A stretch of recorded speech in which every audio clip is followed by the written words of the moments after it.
nari ndimo ndakubaza mbere yuko umuntu ajya kwiyahura abanza ajya kugisha abantu inama. Oya uzi ko afite icyo kibazo sibyo agomba kugana ababishinzwe aba psychologist kwa muganga bakamukurikirana mukundane urumva umuntu ugukunda nawe ujye umukunda. Nibyo ndi bajya bavuga ngo aho yaciye ntihaca urwango. Aho yagize gute? Oya wowe nyine wowe urabivuze nda hari n'abandi babivuga babyumva nkuko nguko ariko reka nkubwire iyo umuntu mwatandukanye mwari inshuti bigezaho mwaba umuntu umwe sibyo muba mwaragerageje ariko bikanga rero igihe mwagerageje bikanga menya yuko nta mwanya n'ubundi agifite mu buzima bwawe. Reka mbasuhuze kandi mbaha ikaze bakunzi ba Q Magazine aho muri hose ku isi. Reka mbifurize amahoro Imana, mbifuriza kugubwa neza. Nitwa Karabo k'Imana, hano imbere yanyu murimo murahabona nyir'umushinga. Ni umukobwa mwiza ni umukobwa mwiza cyane nawe nyiri iyi chaîne. Mbasaba kugira ngo mumuhe subscribe wowe utarayikora kandi nawe wayikoze. Reka tugusabire umugisha, Imana iguhe umugisha. Hari n'abantu rero baba badukurikiye batazaho sub bayitangire naho mu kuboko kwawe kw'iburyo. Yego Iburyo bwawe rwose kandamo ubundi ujye ubana natwe umunsi ku munsi. Ikaze mu kiganiro Usta. Yego murakoze. Umeze neza? Yego meze neza. Yego. Hano kuri Q Magazine ngo bimeze bite? Ni wowe utangiye ikiganiro ahubwo wenda kubaza jewe nubwo nje mu kiganiro ahubwo hano kuri Q Magazine mumeze mute kuko njewe nje nk'umukozi ndimo ndabaza mabuja. Okay ndabasuhuje abadukurikiye hano abakunzi ba Q Magazine. Hano tumeze neza ndizera ko nawe umeze neza ahantu uri. Uyu munsi ikiganiro turimo ni love tips aho tubabwira amabanga y'urukundo, tuganira kuri stories z'urukundo zitandukanye bamaze kubimenyera. Ni ukuvuga ngo abantu bakundana mutera agatebe. Abantu muri relationship cyangwa se abantu mubana abagore n'abagabo mubana mwicare mwumve iki kiganiro kiraza kubagirira umumaro cyane. Ikindi ndababwira ko ukeneye n'ibindi biganiro urajya kuri televiziyo yitwa Ukwezi Live TV. Kwamamariza televiziyo mu yindi ntago bigutera ikibazo. Bajye ku Ukwezi Live TV badukore subscribe bajye ku Murisho TV. Yego ubwo rero hari ingingo ngira ngo tuganire n'aba bantu badukurikiye ugikunda kugira inama nziza kandi zubaka. Yego tugiye kuganira ku ngingo ivuga ngo cyangwa se ku mutwe w'ijambo uvuga ngo kwirinda umu ex mu rukundo rwawe ni ngombwa. Kumwirinda kwirinda umu ex umuntu cyangwa se reka tubibwire abantu batumva icyongereza. Abantu kwirinda umuntu mwahoze mukundana mu rukundo ufitanye n'undi muntu abo umukobwa cyangwa umuhungu ni ngombwa. Ibyo nibyo nshaka kukubaza. Okay nkuko wari ubivuze kwirinda umu ex umuntu mwahoze mukundana cyangwa se ashobora no kuba umu ex husband cyangwa se wife simbizi ni ngombwa. Ugomba kumwirinda mu gihe uri mu yindi relationship cyangwa se mu rundi rugo. Ati kubera iki? Kubera ko ubundi umu ex ni umuntu wahashize nyine, ni umuntu wo muri past. Muba mwaragerageje ariko bikanga. Rero igihe mwagerageje bikanga menya yuko nta mwanya n'ubundi agifite mu buzima bwawe. Kuko uramuzana ngo abe inshuti yawe, yaba inshuti yawe se gute? Ntago yaba inshuti. Wenda hari ushobora kuvuga ati namugira inshuti ariko hakagira aho bigarukira.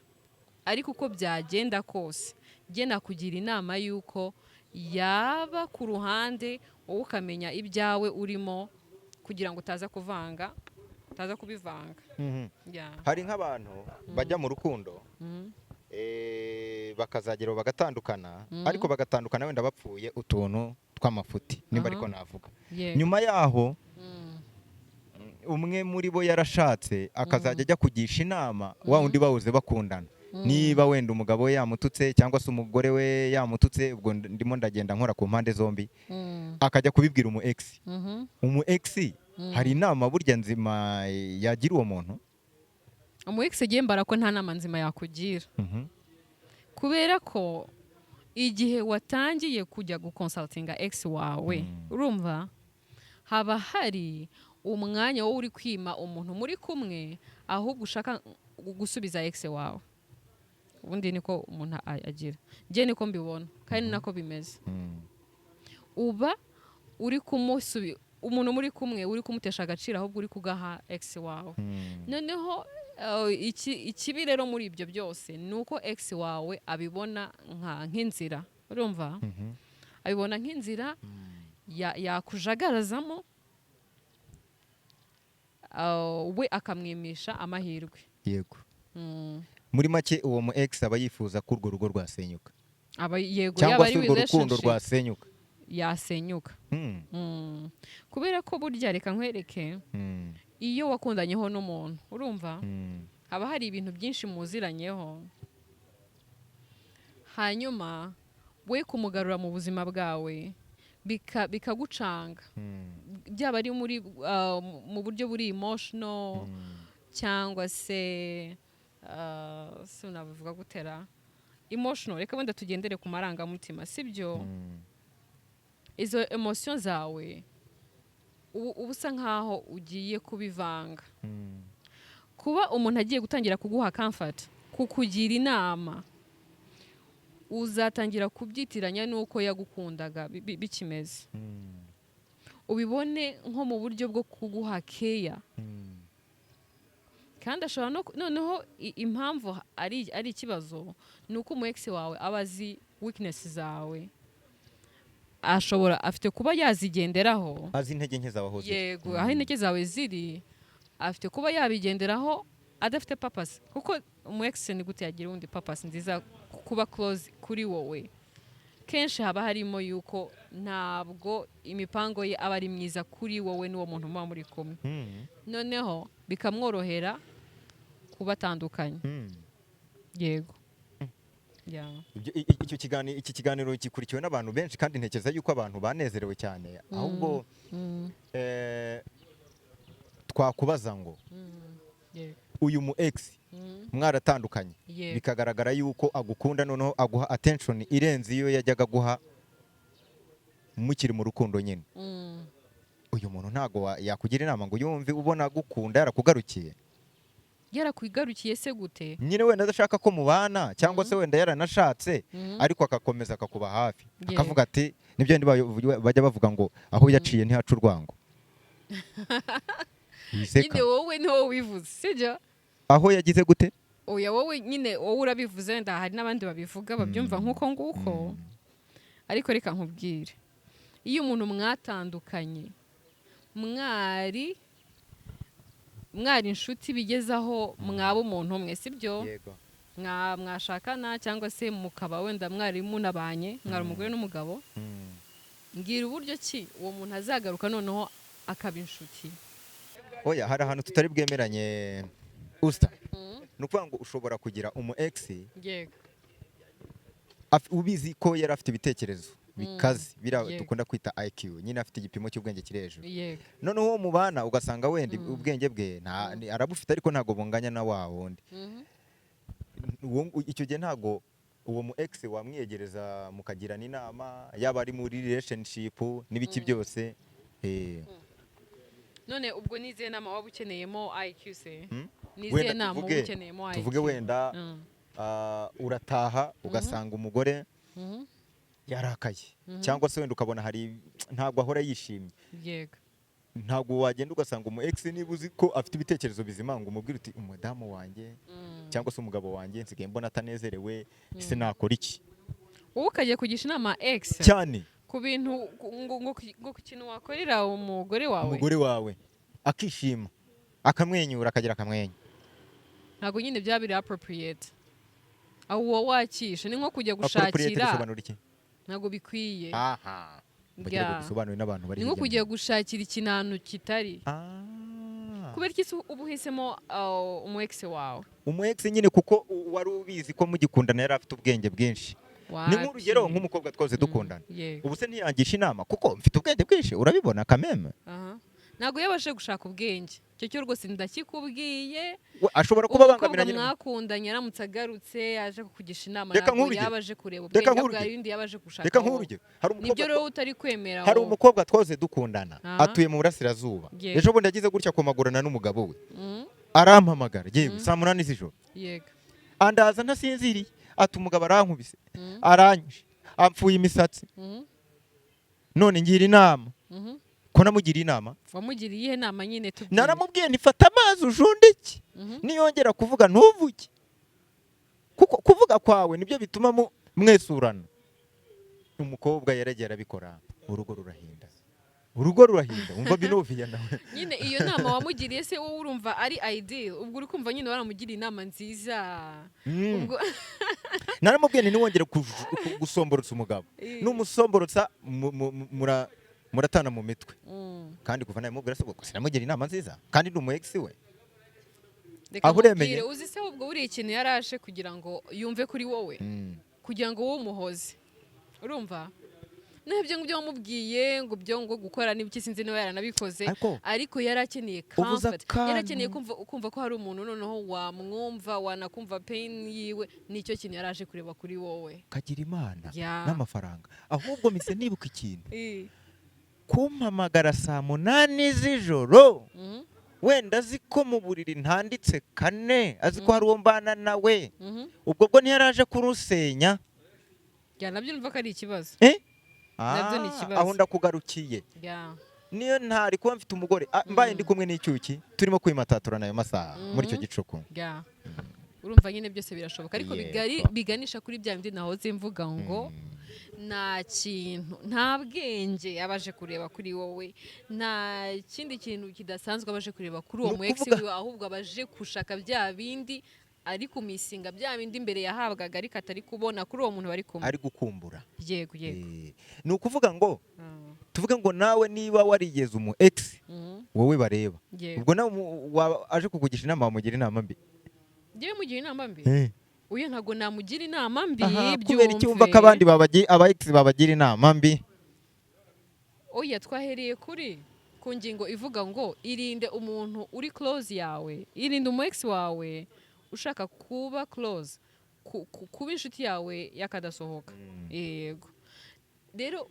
tuvuge niba ari wa muntu uguhamagaye niba ari umu ex wawe akagukenera byo kuba yaguhamagara kugira ngo agusabe serivisi runaka cyangwa se akubaza ikintu runaka ibyo ntabwo ari ikibazo kubera ko ni umuntu kandi azi ko wenda icyo kintu yakibona kuri wowe mu bantu aziranye nabo ibyo birashoboka ko ari ikintu yagukenera urumva ko ari inama nziza nayo yabaguhaye tandukanye ibyo bintu na wa muntu ushaka kuba inshuti yawe ya hafi akamenya amabanga yawe akamenya ibyo urimo akamenya amabanga y'urugo cyangwa akamenya amabanga ya relationship yawe waba urimo kuko nta future ibyo bintu burimo biba bifite nta future iyo relationship ifite nta future urwo rugo rwawe rufite as long as urambirije ku nama iyo wari umu ex wawe ashobora kuguha mu rwobo oya nibyo bibaho kenshi kuko we azakwereka uburyo ki arenze uwo muntu muri kumwe kandi nta kuntu azakwereka ukuntu arenze watamupfobeje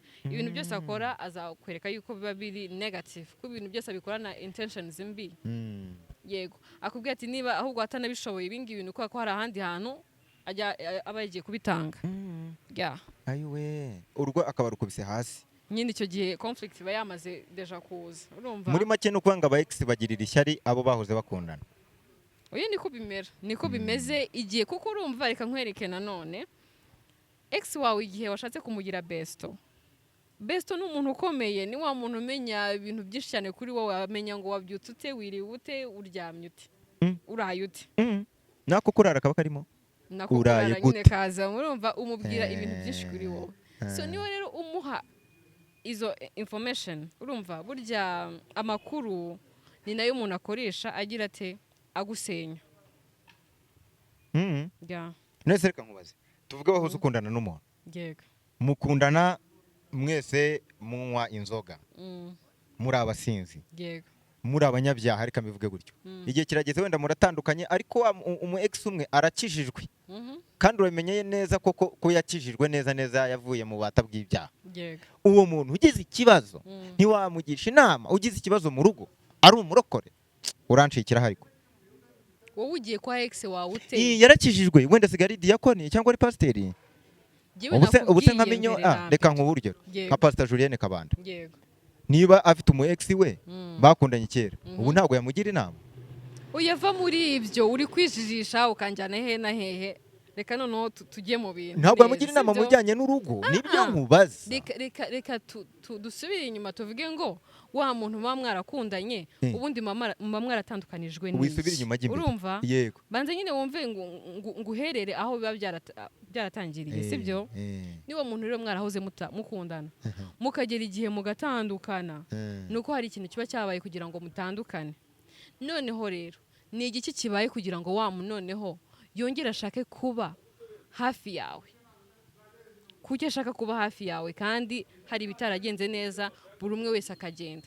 Noneho umuntu mwanakundanye ntabwo ari ukuvuga ngo agendeye aho gutyo gusa, kenshi agusigira trauma, urumva agusigira trauma, ibikomere, urumva kubera ko hari ibintu biba bitaragenze neza hagati yawe nawe, urumva noneho rero ukongera ugashaka gusubira kuba emotional close kuri we, ni ikosa rya danje. ariko si ubwo reka nkubwire abantu badukurikiye hafi ya bose ko bagize aba ex ubwo abantu bagendeye kuri izo nama zawe Uya inama nyine utabujyana nko kubibutsa kuko abantu benshi ndabizi ko batekereza kimwe nanjye. Abantu waburi murabajya baroha ahantu habi. Uya nago ndi kubaroha giye ikintu ndi kubakorera ni nko kubibutsa.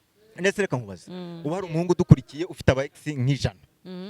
Karitsiye yose atuyemo ituyemo aba ex be, hafi abantu bose batuyemo abakobwa n'aba ex be. Yego. Kandi wenda abona abakobwa bafite inama zitandukanye. Ubazareke kubagisha inama wenda afite umukunzi wa munani.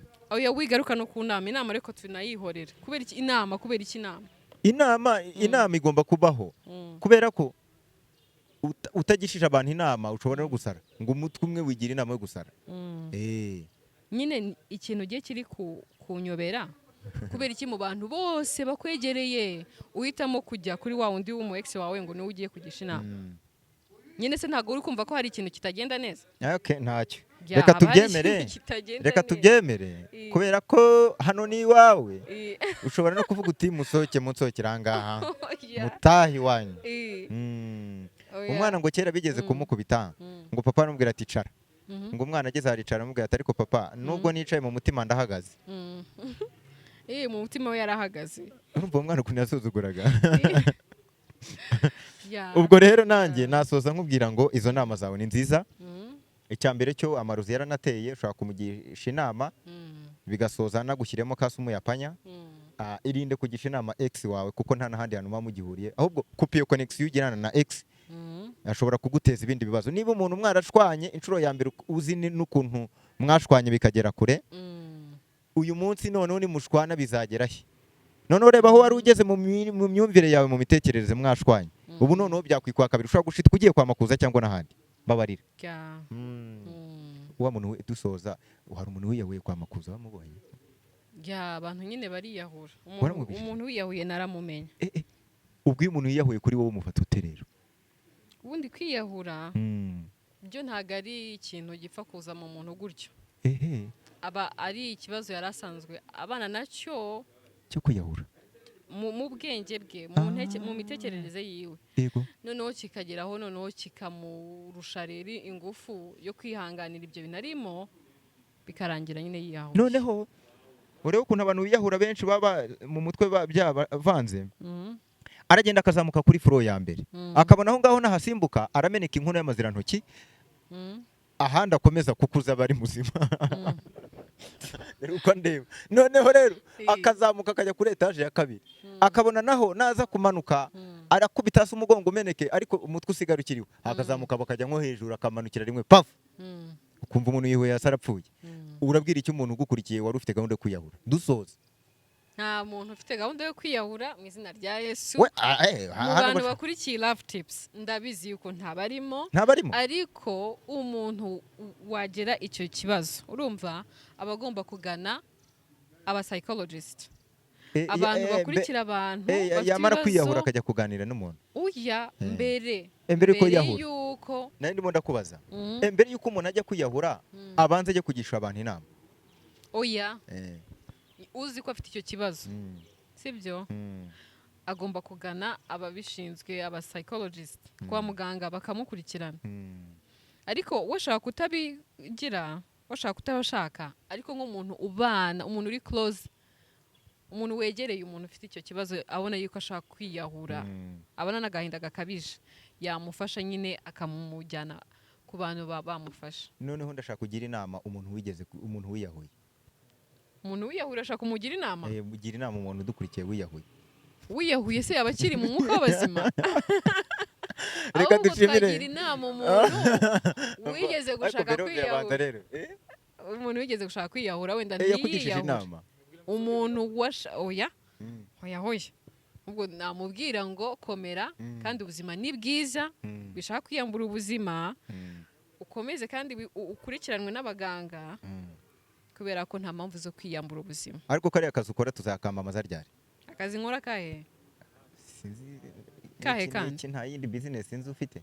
Yego nyine mba muri pharmaceuticals. Hagana he? Ahagana he mu mujyi.